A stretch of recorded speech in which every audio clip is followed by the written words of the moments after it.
Hi, it's Melanie, and today in this video, I want to talk to you about my approach to weight loss.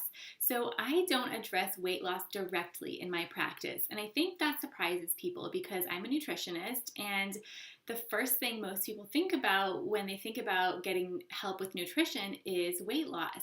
I think that is the idea out there right now that if you are working with a nutritionist, the main reason you would do that is to lose weight.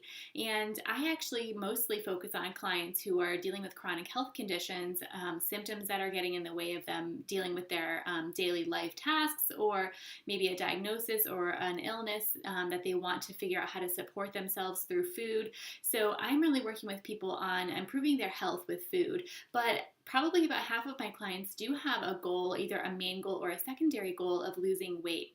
And ironically, I find that my clients who do lose weight and lose weight more easily are the ones who are working on their health as a primary goal.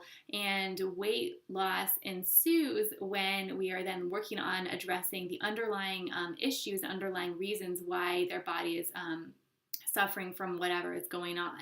So then on the other hand, I find that the clients I work with who primarily are focused on losing weight and don't have necessarily a health challenge, they usually do have symptoms that arise, but nothing that's so big that's getting in the way for their life.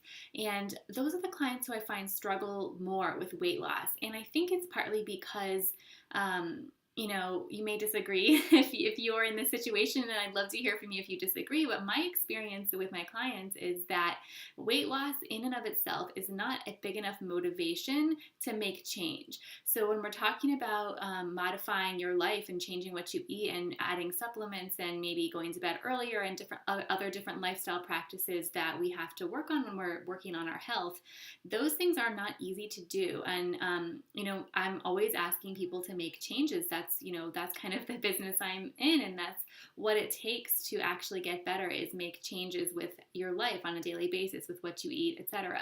So it's hard to do, and I find the motivating factor for people who are challenged with a health issue that's a little bit more serious to be, it's easier, I think, to follow through on some of those recommendations that I'm making for people when the stakes are higher, is what I'm trying to say.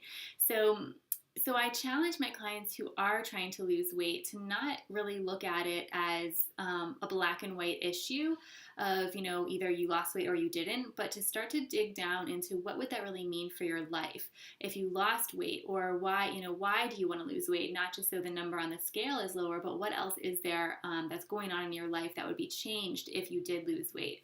And then, that's more of the mindset piece. And on the other side, I'm not looking at counting calories. I do sometimes ask people to, change the macronutrient ratio of how they're eating, but we don't necessarily calculate that. Although I do find some clients do really well with tracking, others don't. And it's not like one way or the other. There's not a set way you have to do it.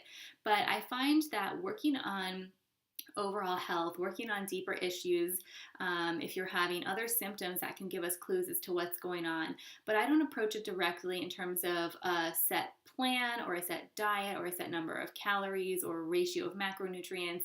I approach it by first looking at what foods people are eating, making sure that inflammatory foods are not in the picture because inflammation leads to weight gain, making sure that blood sugar is balanced because dysregulated blood sugar can lead to weight gain. And we look at things like that, going step by step into the composition of the diet from various angles, from meal patterns and meal timing, and also supplements can be helpful if there's issues that we uncover as we go. So there's a whole host of physiological reasons that your body may be holding on to weight. So inflammation I mentioned, blood sugar I mentioned, there could be excess toxicity, or your body's having trouble releasing toxins.